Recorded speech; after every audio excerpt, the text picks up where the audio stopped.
how old were you at this point? 19, 20. 20. Yeah. 2012, yeah, 21, 20 or 21 years of age, you know, where I thought, can life throw any more challenges at me? You know, from being dust, going through drugs and alcohol, going through foster homes, hostels, not going through different people who don't even know living with people who don't even love you or like you, to dealing with the trauma, dealing with bullying, going through school because I didn't have nothing, and then finally going to a good home, changing my whole life. Then the ladder, he was going up. There was light at the end of that tunnel. Of course, there were still obstacles in my life as a young man. And then all of a sudden, got to the peak of my career, and then all of a sudden just ripped away. I just think, like, why has this happened to me? Where I've given so much of my life to boxing, you know, and I loved every minute of it, to be fair. Growing up through that, you know, because of my childhood, when I was traveling with Team Wales and Team GB, I didn't want to come home to Wales. I loved traveling to the third world countries and to these beautiful countries. And all my mates were homesick. They were missing their girlfriends, their dogs, or their parents. I was like, no, I could stay here for another month. I loved it. And that was my motivation, believe it or not, was I love traveling. I just love seeing parts of the world. And I actually loved being thrown in Lions Den. You know, when I used to have tournaments, I wanted to draw the Cuban out first round. I wanted to draw the Russian or the Kazakhstan. At the time, they were the best fighters on the planet. I wanted to see where I wanted to test where am I right now, and to experience all those amazing experiences, and then, like you said, for my career just to be gone. I didn't have no backup plan. You know, we did do our personal training courses on Team GB, but we never thought we was going to do that. We just fucked about half the time and threw crayons at each other. So then at 21, when that all got taken away from you, how long? What was next? How did you handle that? I started window cleaning. Right. I got into a relationship. I got married. But your boxing career was done. I was gone. The doctor said I'd never walk again properly. Okay.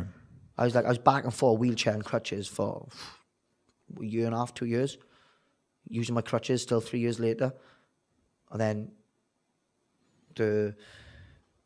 the fear of doing an exercise. So I got into a bit of weights, started doing upper half. I couldn't do nothing with my bottom half. I met a girl, got married, and I just accepted I just had to be normal. And that's a Welsh girl? Yeah, Welsh girl, yeah. And I had a fantastic marriage. You know, she was a religious woman. You know, I respected her rights and respected what she did. And how did you two meet? We were childhood friends. Oh, okay. We was in the same school together. Then when I came back home, we just linked up. It was very strange. But I still, even when I came home, I knew I was still alienated to my community. I knew I was different. I knew I couldn't go back and live how working 9 to 5 and then just partying or hiding or trying to get away from the life that they have Monday to Friday. You know, I thought if I can't box again, in the meantime of processing that, I was just trying to think, what am I going to do with my life right now? So for me, it was, I started window cleaning because I was working with my partners at the time, her father. That's the only thing I could do. And it was a good thing because I was climbing the ladder every day, building strength in my legs. And I still had a limp. It's crazy. Because I had all metal rods in my leg put in and bolts on my knee. And in that meantime also, I had another obstacle. I had to have a full knee construction on the opposite leg then. So that was hard to take. That was another 2 years. So I was just thinking, like, I generally didn't think I could be able to run again. Like just to go for a jog. And then I thought, you know what, like, I come from foster family. I've come from children who've had nothing. I thought I wanted to be working in primary school, working with children with behaviour and disabilities. So I applied for the job and I got the job. And I filled the gap for the time being. I was so happy, you know. I thought, love this. And I was working in a school in Wales called Tondy Primary. And I also worked in a child residential home, working with children who were on the last leg on going to a secure unit. So I learned so much on behaviors, traumas, ADHD, Asperger's, Down syndrome. We worked on all those aspects on children who've had terrible lives and have these disabilities. So, and understand that it's not just black and white, you know, that you can understand. It actually showed me great patience. So when children are showing all these different behaviors, there's a reason behind these behaviors, you know. Usually it's a scream for help. So having that trust building up to a point where when they do drop their guard, you can get them to do whatever you like.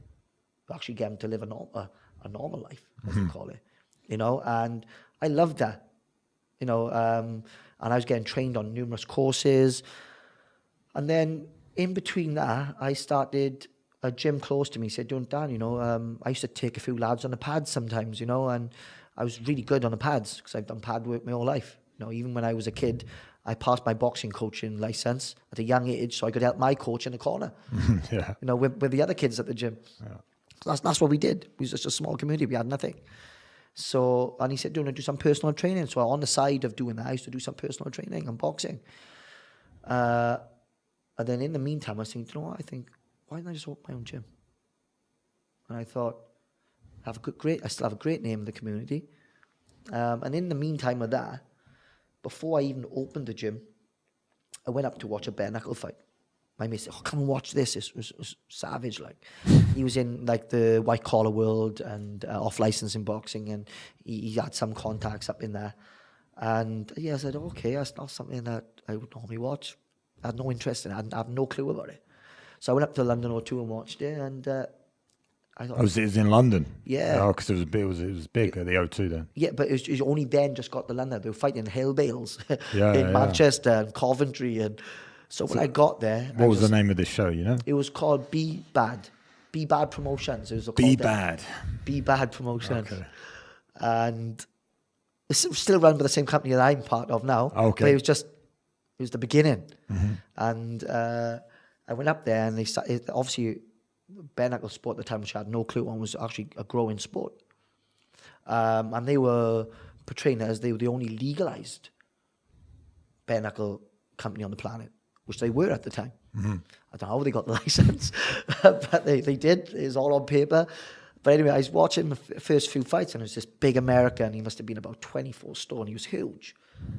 And he hit this guy, and his eyebrow come off his face, and it was on the canvas. I mean, and you could see the blood just squirt all over everybody, and his teeth on the canvas. I said to my mate, I said, fuck, this is savage, a sport. Like, who would want to do this? Who would want to do this? You've got to be crazy.